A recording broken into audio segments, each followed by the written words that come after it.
Rice TV, सच सबसे आगे।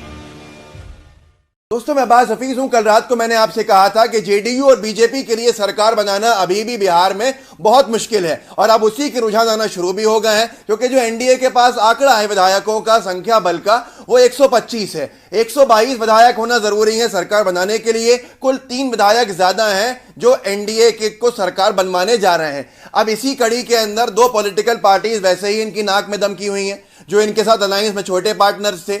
एक है वीआईपी और दूसरा है जितिन राम मांझी जी की हिंदुस्तानी अवाम मोर्चा। अब ये दोनों राजनीतिक दल के पास 8 विधायक हैं और इन 8 विधायकों को अगर हटा दिया जाता है तो सरकार गिर जाएगी, बनी नहीं पाएगी। लेकिन उससे बड़ा हंगामा अभी हो गया कि जेडीयू की एक प्रत्याशी जो है, विधायक प्रत्याशी हैं माधवी सिंह, उन्होंने इस्तीफा दे दिया है और भारी आरोप लगाए हैं बीजेपी और जेडीयू के ऊपर। इस्तीफे के अंदर उन्होंने लिखा है, स्क्रीन पर उनका इस्तीफा देख सकते हैं, तस्वीर भी देख सकते हैं। उन्होंने लिखा है, तेजस्वी जी के साथ अन्याय हुआ है, जनता दल यूनाइटेड भाजपा ने चुनाव में घोटाला किया है, मैं इस्तीफा देती हूं। माधवी सिंह जेडीयू प्रत्याशी मांझी विधानसभा। अब इसके बाद से बहुत सारे विधायकों के ऊपर शक की सुई आ गई है कि ये नहीं छोड़ दें। लेकिन उससे पहले जितिन राम मांझी जो हैं, जिनके 4 विधायक जीत के आए हैं हम पार्टी के, उन्होंने साफ कह दिया है कि नीतीश कुमार के कैबिनेट में कोई मंत्री पद नहीं चाहिए हमको। तो क्या राजद के कैबिनेट के अंदर मंत्री पद चाहिए? क्या तेजस्वी यादव के कैबिनेट में मंत्री पद चाहिए? ये सारे के सारे सवाल वहां खड़े हो गए हैं। जो दूसरी पॉलिटिकल पार्टी है जिनके 4 विधायक और हैं, वो हैं वीआईपी। और वीआईपी के जो कर्ता धर्ता हैं, उन्होंने भी अपने जो है उप मुख्यमंत्री की जो उनकी ख्वाहिशात हैं वो उन्होंने जारी कर दी हैं। उनका नाम है मुकेश सहनी। अब मुकेश सहनी को 4 विधायकों के साथ अगर उप मुख्यमंत्री बीजेपी जेडीयू बनाते हैं तो फिर जो हिंदुस्तानी अवाम मोर्चा है उसका क्या होगा? जितिन राम मांझी को क्या दूसरा उप मुख्यमंत्री का पद दे देंगे? ये सारी की सारी चीजों के अंदर बीजेपी जेडीयू गठबंधन उलझ गया है। और नीतीश कुमार के बारे में आपने सुनी लिया था कल, वो एलजेपी से बहुत नाराज चल रहे हैं और बीजेपी को अल्टीमेटम इनडायरेक्टली दे ही रहे हैं कि एलजेपी को हटाओ या हम हट जाते हैं। यही कहने का मतलब होगा। ये काम करते हैं नीतीश बाबू जो है, उनको मुख्यमंत्री किसी भी हाल में बनना होता है, बहाने ढूंढते हैं अलायंस को इधर से उधर स्विच करने का। जो पिछली बार किया था मुख्यमंत्री रहते हुए कर लिया था। तो अब ये सारे के सारे जो घटनाक्रम है ये एक इशारा कर रहा है कि तेजस्वी यादव की ताजपोशी होना संभव दिख रहा है, क्योंकि अब एनडीए की सरकार वहां भंग भी कर दी है नीतीश कुमार जी ने मीटिंग के बाद। नई सरकार के रास्ते ताकि खुले, लेकिन नई सरकार कैसे, जब बीजेपी के पास और जेडीयू के पास और 2 पॉलिटिकल पार्टीज वीआईपी और एचएम मिला के 125 का आंकड़ा है, और अगर 4 विधायकों ने इस्तीफा दे दिया या राजद की तरफ चले गए तो ये पूरी बाजी पलट जाएगी और सरकार बनाना मुश्किल हो जाएगा। अब ये 4 की वजह से कड़ी जो अटकी हुई है, छोटे राजनीतिक दलों पर अटकी है, वो हैं ये दोनों, जितिन राम मांझी और दूसरा वीआईपी।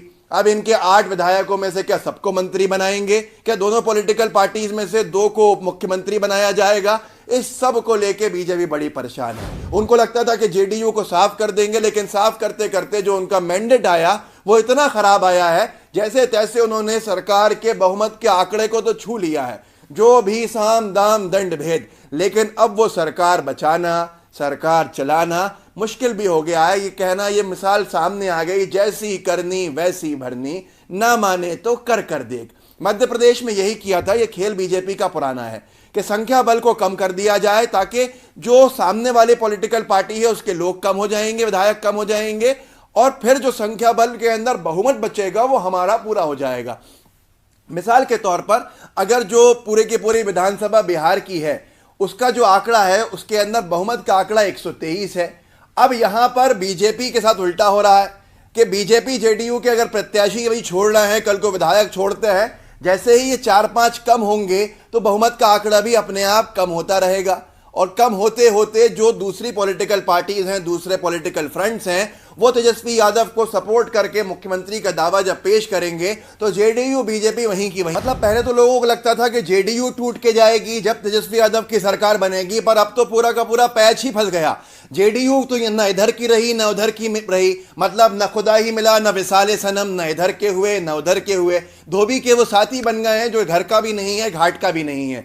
जो नीचे की पॉलिटिकल पार्टीज हैं, जो पहले से राजद गठबंधन में शामिल थी, महागठबंधन में, जो चुनाव से पहले बीजेपी एनडीए गठबंधन में चले गई थी, अब वो 4-4 विधायक रख के बैठे हैं। घुटना पेट की तरफ झुक रहा है। अब बिहार के अंदर बहार है। बिहार में बीजेपी की सरकार बड़ी मुश्किल के अंदर है। सरकार बनाने का दावा ही करना मुश्किल में है। मतलब इतना ज्यादा प्रेशर, ब्लैकमेलिंग के अंदर बीजेपी जेडीयू सरकार चलाएंगे या अपने संगठनों को संभालेंगे या क्या करेंगे, ये उनके लिए खुद गले की हड्डी बन चुका है। आने वाला समय और दिलचस्प होगा। आप खुद देखिएगा कि बिहार के राज्यपाल का क्या रुख रहेगा, लेकिन उसके बाद सुप्रीम कोर्ट का क्या रुख रहेगा। यह बिहार की सरकार इतनी आसान नहीं है जितना बीजेपी जेडीयू को लग रहा है। और अब ये दोनों के दोनों, जितिन राम मांझी हो या फिर दूसरा वीआईपी हो, ये दोनों पॉलिटिकल पार्टीज या तो पूरे पूरे मंत्री इनको दे दीजिए, सिर्फ मुख्यमंत्री आप बन जाइए, या दोनों पॉलिटिकल पार्टीज 4-4 विधायकों के साथ उप मुख्यमंत्री दोनों का हो जाएगा। तो ये बीजेपी के लिए जो गले की हड्डी बनी है, देखते हैं ये कब इनकी सरकार का सपना छूटेगा। आज नहीं तो 1 महीने बाद। जुड़े रहिए मजबूती के साथ, आवाज उठाइए, लाइव टीवी के बेल आइकन को दबाइएगा और फेसबुक पे अगर इस वीडियो को देख रहे हैं तो उस फेसबुक के पेज को भी शेयर कीजिएगा, लाइक कीजिएगा, फॉलो कीजिएगा। व्हाट्सएप पे इस वीडियो के लोगों के साथ साझा कीजिएगा, खास तौर पर बिहार के हमारे साथियों के साथ। उनको पता चले कि बीजेपी जेडीयू ने अपनी करनी का क्या फल पाया है, उनको दिखना चाहिए। जय हिंद, जय भारत। लाइव टीवी, सच सबसे आगे।